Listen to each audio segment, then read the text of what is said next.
பாதி நேரத்தில் நானே என்னை இந்த கட்சியினுடைய தலைவராக கேட்டிருக்கேன். உண்மையாலுமே நம்ம தமிழ்நாட்டில் அரசியல் தான் பண்ணிட்டு இருக்கோமா? நாம செய்யக்கூடிய அரசியல் மக்களுக்கு பயன்படுதா? இல்ல சித்தாந்தம் சித்தாந்தம் என்று தொங்கிக் கொண்டு ஏதோ ஒரு விஷயத்தை பேசிட்டு இருக்கிறோமான்னு பல இடத்தில் நானே எனக்கு கேள்விகள் கேட்பேன். இன்று காலையிலிருந்து எனக்கு நான் கேட்கக்கூடிய கேள்விகளில் முக்கியமான கேள்வி, நான் அரசியலே தொடர வேண்டுமா என்கிற கேள்வி. தமிழகத்தில் பட்ட பகல்ல ராஜ்பவன்ல இருந்து 1.5 கிலோமீட்டர் தொலைவில் அண்ணா யூனிவர்சிட்டிக்குள்ள ஒரு பில்டிங்க்கு பின்னாடி, அதுவும் குறிப்பாக அந்த கிறிஸ்துமஸ் இரவு எல்லோரும் பேட்ரோல்ல நைட்டு வந்து மாஸ் இருக்கு, ஸ்பெஷல் மாஸ் எல்லாம். 2 குழந்தைங்க ஸ்பெஷல் மாஸுக்கு போயிட்டு வர்றாங்க, போகணும்னு நினைக்கிறாங்க, அந்த இடத்துக்கு போகணும்னு நினைக்கிறாங்க. அந்த குழந்தைகளை எந்த அளவுக்கு கொடூரமாக சித்திரவதை செய்து, எதற்காக ஒரு பெண்ணாக இந்த பூமியிலே பிறந்தோம் என்று சிந்திக்க வைக்கும் அளவுக்கு ஒரு கொடூரமான செயல் சென்னையில் நடந்திருக்கிறது. அது வழக்கம் போல அது அரசியல் ஆயிடுச்சு. அதனால் பாரதிய ஜனதா கட்சி இதை வன்மையாக கண்டிக்கின்றோம் என்று சொல்வதை விட, எங்களுடைய அரசியல் பாதையை தீர்மானிக்க வேண்டிய தருணமாக இந்த நிகழ்வை நான் பார்க்கின்றேன், கருதுகின்றேன். தமிழகத்தில் பெண் குழந்தைகள், பெண்கள் பாதுகாப்பா இருக்காங்களான்னு கேட்டீங்கன்னா நிச்சயமா இல்லை. அவர்கள் மீது நடக்கக்கூடிய குற்றங்கள் ஒரு நாள் அதிகமாக தான் இருக்கு, எப்பவுமே குறையில்லைங்க. இதை பொறுத்தவரை முக்கிய குற்றவாளி திராவிட முன்னேற்ற கழகத்தில் ஒரு பொறுப்புல, சைதை பகுதியில் ஒரு பொறுப்புல, வட்ட பொறுப்புல இருக்கக்கூடிய ஒரு ஆள். அதுவும் ஏதோ முதல் குற்றம் இரண்டாவது குற்றம் கிடையாதுங்க. குற்றம் செய்து வெளியே வந்து பல குற்றங்கள் இருக்கக்கூடிய ஒரு ஆள் திமுகவிலே தன்னை இணைத்துக் கொண்டு இந்த மாதிரி முக்கியமானவங்க பக்கத்தில் ஒரு புகைப்படமோ அவங்க பக்கத்தில் இருப்பது போல முகநூலை பதிவு செய்வதற்கு ஒரு புகைப்படம் தேவைப்படுது. அந்த கட்சியில் ஒரு பதவி தேவைப்படுது. இது போன்ற அமைச்சர்கள் கூட நின்று ஏதோ போட்டோக்கு போஸ்ட் கொடுத்தாங்க, நாங்கள் என்ன செய்யறோம் திமுக சொல்லிங்க. இவங்க போட்டோக்கெல்லாம் போஸ்ட் கொடுக்கல. பாருங்க, இவர்கள்லாம் திமுகவினுடைய நிகழ்வில் பங்கெடுக்கக்கூடிய பொறுப்பில் இருக்கக்கூடிய தொண்டர்கள். ஒரு முக்கியமானவர்களுக்கும் சால்வை அணிவிப்பது, திமுகவுடைய முக்கியமான நிகழ்வில் பங்கெடுப்பது. எங்க பாருங்க, மக்களுக்கு சாப்பாடு போடுறேன்னு சொல்லி சாப்பாடு போட்டிருக்காரு பாருங்க அக்யூஸ்ட், திமுக சார்பாக. அமைச்சர்களோடு கட்சி பொறுப்பாளரே இல்லைன்னு சொல்றாங்க. இந்த பத்திரிகை நண்பர்கள் கொடுக்குறோம், கட்சி பத்திரிகையில் அவருடைய பெயர் பொறுப்போடு இருக்கும் பாருங்க. இந்த பத்திரிகை, இந்த கட்சி பத்திரிகை உங்களுக்கு இந்த பத்திரிகையாளர் சந்திப்பு முடித்த பிறகு தருகின்றோம். பாருங்க, கட்சி பொறுப்பை பாருங்க, பேரை பாருங்க. ஏன்னா உங்களால் ஜூம் பண்ணி பார்க்க முடியாது. முரசொலியில அவரை பற்றி வந்திருக்கக்கூடிய பொறுப்பில் இருக்கக்கூடிய அந்த மனுஷனை பாருங்க. ஆனா இன்னைக்கு நாம் என்ன சொல்றோம்னா, திமுக தான் இருந்தாரா இல்ல பாரதிய ஜனதா கட்சி வேலை இல்லாம இந்த அண்ணாமலை ஏதோ ஒன்று நேற்றுல இருந்து கிளப்பிட்டு சொல்லிட்டு இருக்காரா? எங்களுடைய குற்றச்சாட்டு அவர் திமுக இருக்கிறது என் குற்றச்சாட்டு இல்லைங்க. ஒரு குற்றவாளி இதே போல ஒரு கொடூர செயலை செய்தவன் திமுகவிலே தன்னை இணைத்துக் கொண்டு அமைச்சர்கள் பக்கத்தில் நின்று அங்க இருக்கக்கூடிய லோக்கல் போலீஸ் ஸ்டேஷனுக்கு நான் திமுக காரன் அப்படிங்கிற புகைப்படம் தேவைப்படுது. அதை வைத்து அந்த போலீஸ் ஸ்டேஷன்ல இருக்கக்கூடிய ரவுடி ரெஜிஸ்டர்ல அந்த பேர் வரக்கூடாது. ரவுடி ரெஜிஸ்டர் பேர்ல இருந்தா 21 நாளைக்கு ஒருக்கா நீங்க போலீஸ் ஸ்டேஷனுக்கு கூப்பிடுவீங்க. என்னப்பா பண்ற, இந்த மாசம் பேங்க் அக்கௌண்ட் எவ்வளவு பணம் வந்துச்சு? ஏன்னா நானும் காவல்துறையில் 9 ஆண்டுகள் குப்பை கொட்டி இருக்கின்றேன். பக்கத்து வீட்டுக்காரனை வந்து சாட்சி சொல்ல நீ ஒழுக்கமா இருக்கேன்னு கையெழுத்து போட சொல்லி, இதெல்லாம் ரவுடி ரெஜிஸ்டர் நடக்கக்கூடிய, ரவுடி பெயரில் நடக்கக்கூடிய விஷயங்கள். அதுக்கு போகக்கூடாது என்பதற்காக இந்த புகைப்படம் தேவைப்படுகிறது. அரசியல் அங்கீகாரம், அடையாளம் தேவைப்படுது. அதை வைத்து மறுபடியும் ஒரு குற்றத்தை செய்திருக்கிறான். இதுதான் எங்களுக்கு கோபம். அவன் திமுக இருக்கிறது எங்களுக்கு கோவம் இல்லை. திமுக என்கின்ற கட்சி போர்வை இன்னைக்கு குற்றம் செய்வர்களுக்கு தேவைப்படுகிறது. அங்க இருந்து அப்படியே அமைச்சர் பக்கத்தில் போனாவே அந்த லோக்கல் ஸ்டேஷன் ஹவுஸ் ஆபீசருக்கு, கிரைம் கான்ஸ்டபிளுக்கு, இன்டெலிஜென்ஸ் பார்க்கக்கூடிய ஹெட் கான்ஸ்டபிளுக்குலாம் தெரியும், அண்ணே அவன் திமுக இருக்கானே, அந்த பையன் நல்ல பையனே, அமைச்சர் கூடவே சுத்துறானே, அந்த பையன் நம்ம ஸ்டேஷன்ல கூப்பிட்டு ரவுடி பரேட் நடத்தினா நம்மளே வச்சு செஞ்சு தண்ணி இல்லாத காட்டுக்கு மாத்திடுவாங்கண்ணே. திமுக என்கின்ற போர்வை இருந்தனால மட்டும்தான் இந்த அக்யூஸ்ட் அந்த பொண்ணு மேல கை வச்சிருக்கான். இது வெரி சிம்பிள். இது மூளை இருக்கக்கூடிய, ஆறறிவு இருக்கக்கூடிய எந்த மனிதனுக்கும் கூட தெரியும். திமுக கட்சி பொறுப்பு இருக்கு, திமுக அமைச்சர்களோடு இருக்கிறாங்கிற ஒரே காரணத்துக்காக மட்டும்தான் ஸ்டேஷன்ல என்கொயரி பண்ணல. இதே போல ஒரு குற்றத்தை அவன் செய்திருக்கின்றான். அதே குற்றத்தை 2வது முறை செய்திருக்கின்றான். இதுக்கு நீங்க அடிச்சீங்க பாருங்க பெல்டி அமைச்சர்கள்லாம். எஃப்ஐஆர் எப்படி சார் லீக் ஆச்சு? இந்தியா முழுவதுமே crime criminal tracking network system CCTNS எல்லா போலீஸ் ஸ்டேஷனும் இணைக்கப்பட்டிருக்கிறது ஃபைபர் ஆப்டிக் கேபிள்ல. டேட்டா என்ட்ரி பண்ணோடனே மாஸ்டர் சர்வருக்கு போகும். அதுக்கு ஒரு கண்ட்ரோல் ரூமுக்கு ஒரு SP இருக்கார், இன்ஸ்பெக்டர் இருக்கார். எப்படி அந்த எஃப்ஐஆர் வெளியே வந்துச்சு? போலீஸ் டிபார்ட்மெண்ட்டை தவிர அந்த எஃப்ஐஆர் யாரு வெளியே விட முடியும்? எல்லாமே இன்டர்நெட் புரோட்டோகால் ப்ரொடெக்டட். அவ்வளவு ஈஸியா ஹேக் பண்ண முடியாத சிஸ்டத்தை. அது ஒரு எஃப்ஐஆரா சார்? ஒரு படிக்காத எழுதுனா கூட ஒழுக்கமா ஒரு எஃப்ஐஆர் எழுதுவோம். அதுல குற்றம் செஞ்சது அந்த பொண்ணா, குற்றம் செஞ்சது அந்த அயோக்கியனானே சந்தேகமா இருக்கு. ஏதோ பொண்ணு குற்றம் செஞ்ச மாதிரி எஃப்ஐஆர் எழுதியிருக்கீங்க.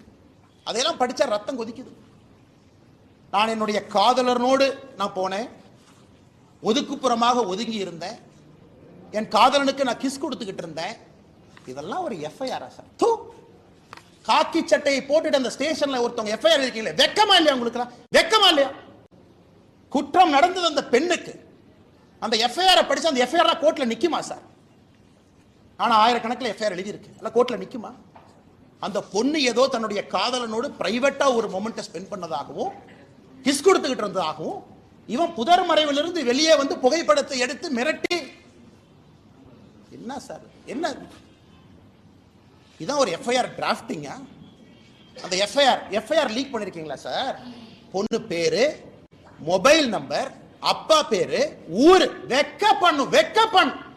திமுக யாராவது மரியாதை இருந்தா வெக்க பண்ணியா? நீங்களாம் வெக்கப்படும். பொண்ணு, ஊரு, அப்பா, அந்த என்ன அந்த பொண்ணு குடும்பத்தையே நாசம் பண்ணிட்டீங்க. 7 தலைமுறைக்கு ஒரு அடையாள ஒரு இதை கொடுத்துருக்கீங்களா? கருப்பு புள்ளியை கொடுத்துருக்கீங்களா? மனுஷங்களா நீங்களா? அதுக்கு அமைச்சர் கேள்வி கேட்கிறார். 3 மாசம் தமிழ்நாடு அமைதி பூங்காவா இருந்துச்சாமா, இந்த அண்ணாமலை திரும்பி வந்தானாமா, மறுபடியும் கலவரம் வெடிச்சு. வெக்க பண்ணையா நீங்களா? மினிஸ்டரா இருக்கிற வெக்க பண்ண. இந்த ஒரு கட்சி பொறுப்புல இருக்கிறனால மரியாதையா பேசிட்டு இருக்கு. தேசிய கட்சியினுடைய மாநில தலைவர் இந்த வெங்காய பொறுப்புல இருக்கிறார், அதனால மரியாதையா பேசணும்னு சொல்லி கொடுத்தனால மரியாதை கொடுத்து கூட்டலாம் பேசிட்டு இருக்கு. வீதிக்கு தனி மனிதனா வந்தா வேற மாதிரி இருக்கும். நான் பேசுறது பிரதமர் மோடி அவரை ரிஃப்ளெக்ட் பண்ணுங்கிறதுக்காக ரொம்ப அமைதியா நாகரிகமா பேசிட்டு இருக்கு. வெக்கப்படணும். திமுக இருந்தா நான் சொல்லியா? திமுக பொறுப்புல அவன் இருந்தனால தான் போலீஸ் ஸ்டேஷன் அவனை செக் பண்ணல. அவனை போலீஸ் ஸ்டேஷன்ல செக் பண்ணாதனால தான் அவன் தைரியமா வெளியே வந்தான். அவன் தைரியமா வெளியே வந்து அந்த எஃப்ஐஆர் படிச்சா ரத்தம் கொதிக்கிற, நமக்கு ரத்தம் கொதிக்கிற. என்ன எஃப்ஐஆர் டிராஃப்ட் பண்ணிருக்கீங்க? என்ன எஃப்ஐஆர் டிராஃப்ட் பண்ணி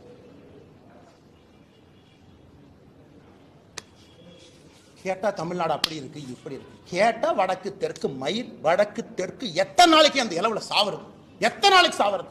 60 வருஷமா வடக்கு தெற்கு. நாளைக்கு காலையில் இன்னும் ஆரம்பம் பண்ணுவாரு திமுக. டாக்ஸ் கொடுக்கல, மயிர் கொடுக்கல, மட்டை கொடுக்கல.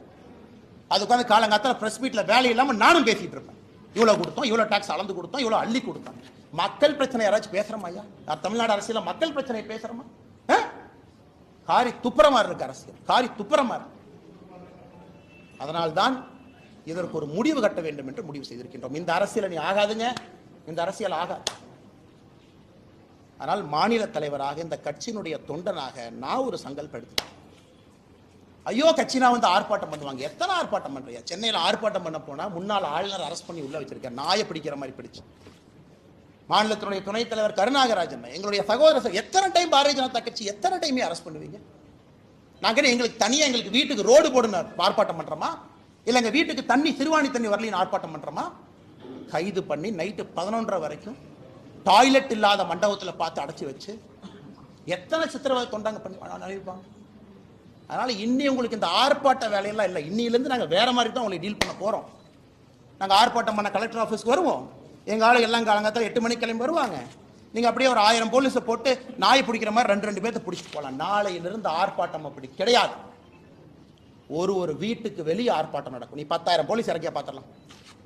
நான் ஒரே இடத்துல அப்படியே என் தொண்டனை கூட்டிட்டு வருவேன், லட்டம் தர மாதிரி அமுத்திட்டு போயிருவீங்க. நீங்க ஒரு வீட்டுக்கு முன்பு நாளை பாரதிய ஜனதா கட்சியின் தொண்டன் காலையில் 10 மணிக்கு வெளியே வந்து நிற்பான். தன்னுடைய தாய்க்காக சகோதரிக்காக குரல் கொடுப்பான். இந்த அண்ணாமலை நாளைக்கு என்ன செய்ய போறேன்னு சொல்ற கேட்டு எல்லா பலத்தையும் பயன்படுத்திட்டோம், பேசிட்டோம். என்ன உங்க கையில ஊடக பலம் இருக்கு, உங்க கையில சினிமா துறை இருக்கு. ஒரு படத்தை எடுத்து வடக்கு தெற்கு நீ பிரிச்சா வேலை முடிச்சு போச்சு. உங்க கையில எல்லாம் விருது கொடுக்கறதுக்கு பேசுறதுக்கு ஆளு இருக்கிறாங்க. சமூக நீதினு பேசுறதுக்கு 10 பேர் இருக்கா. பாரதிய ஜனதா கட்சினா சமூக நீதி இல்லைன்னு பேசுறதுக்கு 50 பேர் இருக்கா. அதனால் நாளை எனக்கு நானே சாட்டை அடி கொடுக்கக்கூடிய நிகழ்வை காலை 10 மணி என்னுடைய வீட்டுக்கு வெளியே நான் நடத்தப்போம். நான் எனக்கு முருகபெருமானுக்கு சூர சம்ஹார பெருமை இந்த தீவிரம்லாம் அழிக்கிறது. நாளை காலை 10 மணிக்கு மாநில தலைவராக என்னுடைய இல்லத்திற்கு வெளியே நான் நின்று சாட்டையால் என்னை 6 முறை நான் அடித்துக் கொள்ளப் போகின்றேன். சாட்டை என்னை அடிச்சுட்டு நாளையிலிருந்து திமுக என்கின்ற கட்சி தமிழகத்தில் ஆட்சியிலிருந்து அகற்றப்படும் வரை நான் செருப்பு போட மாட்டேன். அந்த அரசியல் நானும் 3 வருஷம் பண்ணி பார்த்துட்டேன். அது ஒரு முடிவு வரணும். இன்னைக்கு முடிவு வந்தே ஆகும். சும்மா இத்தனை நாளைக்கு எத்தனையாக நானும் வண்டி ஓட்டுறது.